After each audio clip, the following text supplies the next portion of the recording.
Hello, hockey fans. Let's talk about the playoffs first round. What is going to happen in the Western Conference? We're going to have a look at the teams. First of all, I'd like to mention once again that I'm very happy to see so many Canadian teams this year compared to last year. Only Montreal was there last year. This year, we've got Winnipeg for the first time. We've got Vancouver back in the playoffs. And we've got Calgary. They were in rebuild mode and they were able to come back to the playoffs. Unlike the Edmonton Oilers, who were unable to do anything for a long time, the Flames were able to get something going. And I believe it just shows that if you get good structure and if you get good coaching, good management, everything is possible. Here, they've got Bob Hartley is doing a fantastic job in Calgary. Edmonton, what have you got? You've got nothing, unfortunately. I'm sorry to say that, but it just shows that the Flames got a much better structure and they were able to clinch a playoff spot. And congratulations to the Flames. So let's talk a little bit about the matchups. First off, St. Louis and Minnesota. I'm going to give advantage to the St. Louis Blues. Let's have a look. I'm sorry about this. Okay, over here, let's have a look at the St. Louis Blues. One of the most complete team in the league. Let's have a look at the past. When the LA Kings won the Stanley Cup, they got great players down in center. When the Pittsburgh Penguins won the Stanley Cup, they got three fantastic centers, Stahl, Crosby, and Malkin. And you look at the situation here in St. Louis, it's similar. Look at all the centers. Over here, Captain Backes, you have Berglund, you have Gosh, you have Jokinen who's going to play a winger. You've got Steve Ott, fantastic player here, and Paul Stastny from Colorado. He left Colorado. Colorado is not doing the playoffs this year. So you've got great players just playing center. And then on the wing, you've got Vladimir Tarasenko, excellent winger. He can score a lot of goals. So the Blues got a lot of resources right there. Looking at the defensemen, you've got Bouwmeester, you got Gunnarsson, Jackman, you got McCulloch, Pietrangelo, Shattenkirk. I like their defensive corps. It looks good. And then Brian Elliott as the goalie, I think is going to be the number one. He's a very good, solid player. He's been performing well. And with this team in front of him, he just got to do his job and he's going to be okay. He doesn't need to be an elite goalie. Just do your job and you'll be successful. Here, the strangest story, the Minnesota Wild, and it's a little bit similar to the Ottawa Senators, as one goalie made the difference, and that's Devan Dubnyk. We'll come back to him later. First, we look at the offense. We don't have that many resources compared to the Blues. Yes, we got Mikko Koivu, Zach Parise, Jason Pominville, Jordan Schroeder, the young one, Tomasz Vanek, but a lot of these guys, even Matt Cook, a lot of these guys are supposed to play a big role. They're supposed to be impact players. And during the seasons, they didn't reach the expectations. Especially Tomasz Vanek. Vanek is supposed to be a point per game player. He disappointed me a lot this year, and now I understand why Bergevin let him go, because he's not producing. And as a whole, the team in the first half of the season was not producing and they couldn't win games. So how is this team going to react in the playoffs? I'd like to see. In defense, it's so-so. We have Ryan Sutter. Okay, I think he's a good defenseman. Jordan Leopold, he can make a good veteran. He can skate, he can pass the puck. Matt Dumba, young defenseman, someone we can keep an eye on. And Keith Ballard, who can play his role, again, as a veteran. And the goalie, Devan Dubnyk, he's the one who turned things around in Minnesota. And that's weird, Dubnyk. He's played in, I believe, Arizona, and before that he was in Edmonton. And Dubnyk, it seemed that he was going to be either a number 2 goalie or a minor league goalie, and then he came to Minnesota and he's the savior of the team. That is a really strange story. So Having a look at all these, of course, I'm going to give the advantage to the St. Louis Blues, and for the playoffs, I'm going to pay attention to 3 specific players. Here in St. Louis, let's keep an eye on Paul Stastny. Paul Stastny coming from Colorado. In Colorado, last year, they made the playoffs and they performed well. But this year, Stastny left Colorado for St. Louis. St. Louis is the best team in the Western Conference, and Colorado didn't make the playoffs. So is Stastny that great of a player that he can actually help a team make the playoffs and go far in the playoffs? How good is Stastny compared to the other forwards? That's what I want to see in round number 1. On defense, let's go with Alex Pietrangelo. That's one defenseman I personally really like. He plays well. He plays well on both sides of the ice rink. So I'm thinking he's going to play a huge role in this organization. And Brian Elliott, again, he just needs to focus on doing his job. He doesn't need to be the best goalie ever. He just needs to focus on getting the job done. For the Wild, oh God, let's go with Zach Parise. If there's one man who needs to step up, it's Zach Parise. He's supposed to be the best player. He was advertised as the best player in New Jersey. He has to be the best player in Minnesota as well. On defense, Matt Dumba, the young one. How is he going to react during the postseason in the NHL at 20 years? 20 years old, you've got Matt Dumba, and you have to wonder, is he ready? Is he going to perform, or is he going to collapse? I'm a little bit worried about that. I'd like to see how he's going to be used. I'm thinking probably he's going to be a top 6 defenseman, not a top 2, definitely not a top 4, probably a top 6. And Dumba's role is just move the puck. If he can move the puck well, then he's going to help his team. Otherwise, I'm afraid he's going to create turnovers and end up costing the series for his team. And here, Devan Dubnyk. Is he going to be as efficient as he was during the season? That's going to be very interesting to see. The next round, we're going to have Nashville and Chicago. Nashville's got perhaps the best defensive corps in the league, but Chicago as a team, as a whole, I think they've got the advantage. But let's have a look at the teams first. Nashville, here's what I think is they're not doing so well. It's on the offense. They've got some good players like Mike Fisher, the young Philip Forsberg. He's got a lot of potential. James Neal, he's a good scorer. Ribeiro, if he can put all his personal problems aside, I believe he can play a good role in this team. Mike Santorelli, he's a good mobile player. So yes, technically we've got good players, but you'll see that the Blackhawks are by far a better team with their forwards. On defense, that is the strength of the Predators. Shea Weber, excellent defenseman. Volchenkov, if you are a Sens fan, you know Volchenkov. Cody Franson spent some time in the Leafs organization before coming back to the Nashville organization. He's a good two-way defenseman. He's going to play well. Ryan Ellis, again, a good defenseman. I like these 4. And also Seth Jones. Only 20 years. We talk about Dumba, but what about Seth Jones? 3rd overall pick. It's going to be interesting to see how he's going to perform. And with all those good defensemen, I think Jones will be in a more comfortable situation than Dumba. How do I say his name again? Dumba. Alright. And Pekka Rinne. Here's something interesting, because Pekka Rinne is actually an elite goaltender. If you want to talk about the best goalies, I'd say Price, Lundqvist, and Rinne. These are the top 3. And Rinne is right there. He's an elite goalie. As for the Chicago Blackhawks, wow, the offense is amazing.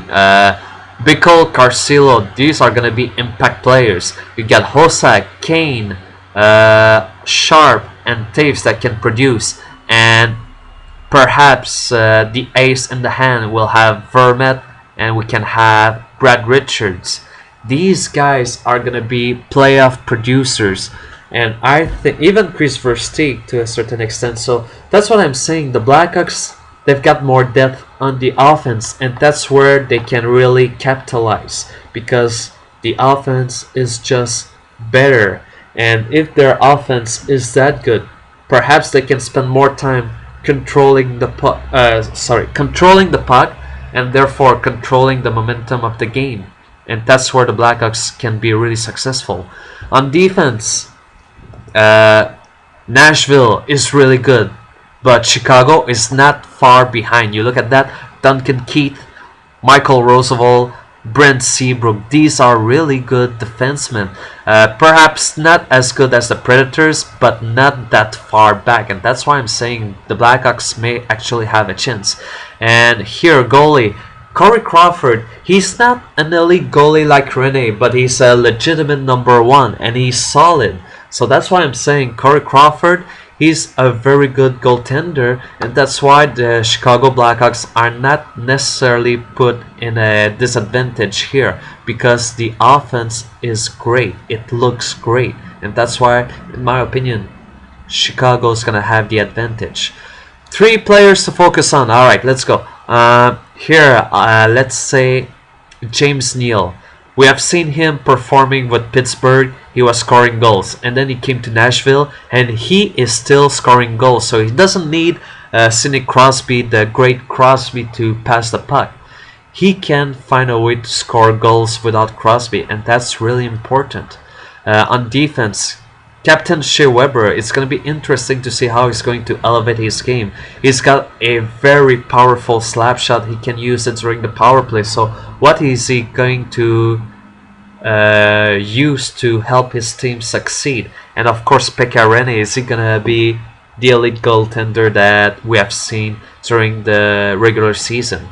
And as for Chicago, Jonathan Toews, he has to be the best player in the game during this series. Toews is a good two-way forward, is a great playmaker as well. He can score goals, he can do everything.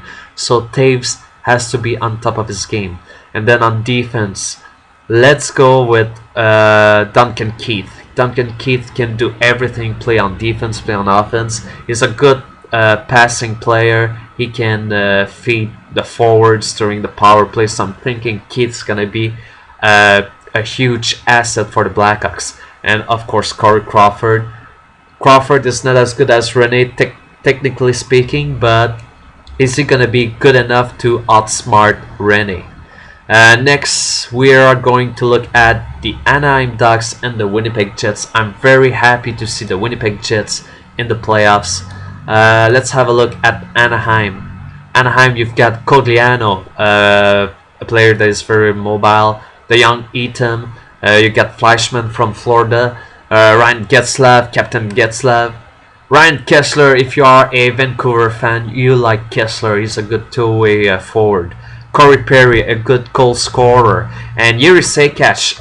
A lot of people in Montreal hated to see Sekac leave, but the thing is, despite his potential, a lot of players were saying, not a lot of players, sorry, a lot of scouts say he just doesn't have the hands. But we have seen him doing some great plays throughout the season. And you also have Silverberg from Ottawa. So good team over here. We have a good team. On defense, François Beauchemin, excellent defenseman. James Wisniewski can be a good passer or a good shooter during the power play. Cam Fowler, a young defenseman, how can he perform during the playoffs? And here, I don't know the situation, I'm sorry, but I'd like to know who's going to be the goaltender. Is it going to be Anderson or Gibson? I'm thinking it's going to be Anderson. I heard a lot of great things about this goaltender. I just don't know him well. I just know what I've heard of. And the Winnipeg Jets, one of the greatest stories. They've got good players out there. They've got Andrew Ladd, the captain. They've got Matt Halishog, who can play on the fourth line. They've got Brian Little. Brian Little is a good playmaker from what I've seen. They've got Mark Scheifele, the first round pick by the Winnipeg Jets since they came back from Atlanta. And they added some good players, Tilusti, Stempniak. These are players that are there to play a big role during the playoffs. That's why they are there. And we also have Blake Wheeler that we shouldn't overlook. On defense, Dustin Byfuglien, excellent defenseman. You also have Tyler Myers, 6'8". Wow, 6'5", 6'8", and you have Adam Pardy, 6'4". These guys are gonna take a lot of space, and that's something I really like to see, especially for the playoffs. So, are the Winnipeg Jets going to be a really tough team to beat? And then here, goaltending situation. I'm thinking Hutchinson's gonna be the starting goaltender for the playoffs.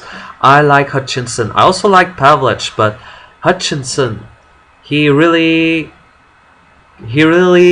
get everyone's attention this year. So I'm thinking Hutchinson has a legitimate chance to be the #1 starter for the playoffs. I'm gonna give the advantage to the Winnipeg Jets, and here's why. You look at the Ducks, they've got good players, but ultimately Getzlaf's got to be the best player, and he's 6'4". And the Winnipeg Jets, you've got 3 players that are bigger than Getzlaf. You've got Byfuglien, you got Myers, and you've got Pardy. So I'm thinking if you can neutralize Getzlaf, if you can as well neutralize Perry, then I don't see how the Jets can do worse than the Anaheim Ducks. So 3 players to keep an eye on. Here it has to be Getzlaf, and because of his size, because of his playmaker ability, he has to be the best player. He has to be he has to be able to win the face-offs. He has to pass the puck, he has to shoot the puck, he has to do everything. On defense, let's keep an eye on Cam Fowler. He's a young stud. I really like his potential. I like the way he's playing. I'm thinking Fowler can be a huge revelation in this playoffs. And here, I'm thinking Anderson's going to be the starter. I don't really know the situation, but if that's the case, good luck to Anderson. And here in Winnipeg, let's keep an eye on Mark Scheifele. As I said, Scheifele has been drafted on the first round, the first time the Jets ever got to draft.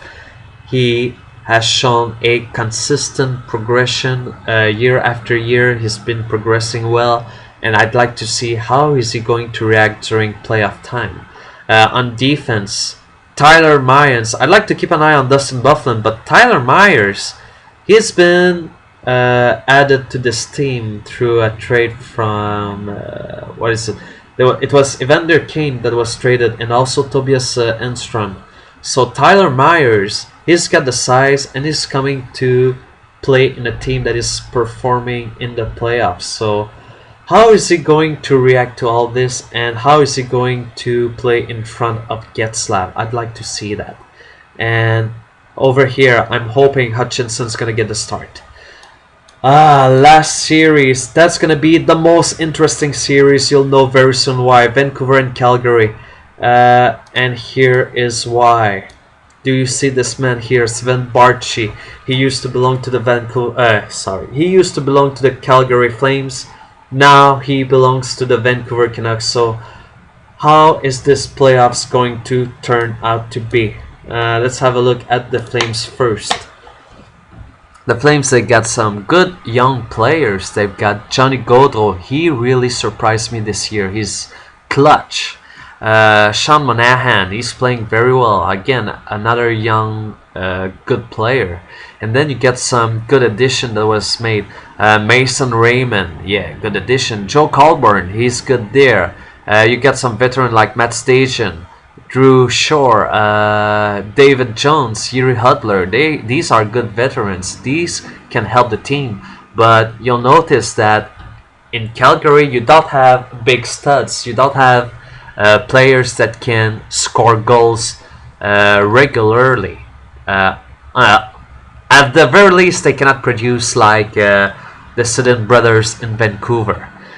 On defense, I like TJ Brody, Rafael Diaz. I like him as well. I watched him playing in Montreal. He's a good passer, and if you use him during the power play, he can feed just about everyone on the ice. You got Mike Giordano. He's got a good shot. He's a captain. He's got to take his team to the next level. And you got Ladislav Smith that can perform well over here. Goaltender, it's going to be Jonas Hiller. I believe Hiller can perform very well. He's also got experience playing for Anaheim. So I like Hiller over here. For the Vancouver Canucks, Sven Barchi, ooh, I like him. I think he's a good player. He's got good potential, and oh, he can bite Calgary in the butt in this one. Oh, you got Nick Bonino. He's a very mobile player. Burrow's a good player if you want to provoke the other players. He's gonna be excellent at it. Higgins, I like him on the third line. Excellent. Bo Horvath, first round pick. He's playing well. Zach Cation, another young player. And then you get the Sidden twins. They are perhaps the best pair in the NHL. Henrik Sedin, he's the setup man. Daniel Sedin, he's the sniper. I really like these two guys there. And then on defense, Kevin Bieksa, okay, he's a good player. Alexander Edler, yes. Dan Amius, yes. And the thing about these three defensemen, they were there when the Vancouver Canucks went to the Stanley Cup Finals against Boston. And finally, the goaltending situation. Then you got Eddie Lack and Ryan Miller. Who's gonna get the start? I like Eddie Lack, but Ryan Miller, he's the veteran in there. So who's gonna get the start? I wouldn't be surprised if it's Ryan Miller because he's the veteran. But personally, I really like Eddie Lack, and I think he deserves a chance. So what do you think about this, guys?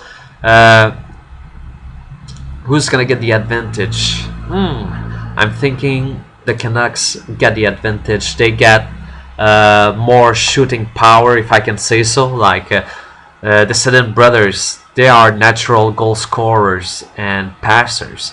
So just with these two, they can trump the Calgary Flames, no doubt about it. And here, Calgary's got one good goaltender, but in Vancouver, you get two good goaltenders. So, in my opinion, the Canucks can win. And now let's have a look at three players to look for. Here I'm thinking Johnny Gaudreau, excellent young player. He's been clutch. He scored big goals throughout the season. So let's keep an eye on him. Here, Mark Giordano. He's the leading defenseman. He's the veteran. He's the captain. He's got to show the way to the other defensemen. And of course, Jonas Hiller for the goaltending. Over here in Vancouver, we can keep an eye on the Sedin brothers, but personally, Sven Barchi, is he going to hunt the Calgary Flames in the first round? This is the one that can really cause big damage to the Calgary Flames. On defense, let's keep an eye on Kevin Bieksa. He's a very well-known player in Vancouver. Vancouver fans love Bieksa. We can say the same thing about Edler, but Bieksa, he's a good veteran, he's a good leader, and the way he performs will decide the way the team will perform defensively. And as for the goaltending, let's keep an eye on Eddie Lack. Hopefully he's going to get the start. Oh, I'm not sure. Anyway, if it's Ryan Miller, let's keep an eye on him because he's got quite a reputation. In Buffalo, he was the best player there. He's coming here. He's performed well. Eddie Lack performed well too. So we just need to see who's going to get the start, who's going to get the nod. But overall, I believe they've got the advantage. So let's have a last look at what I'm thinking. I think St. Louis here has got the advantage. I think Chicago has the advantage, but not by much. They got the advantage because of all the depth they have with their forwards. The third one, I give the advantage to Winnipeg, mainly because I'm a Canadian fan and I want to cheer for Winnipeg.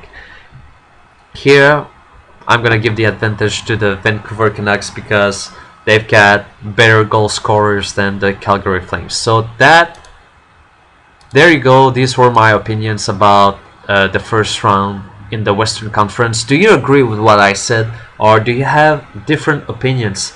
Let me know. Let me know in the comments, and I'll talk to you guys later.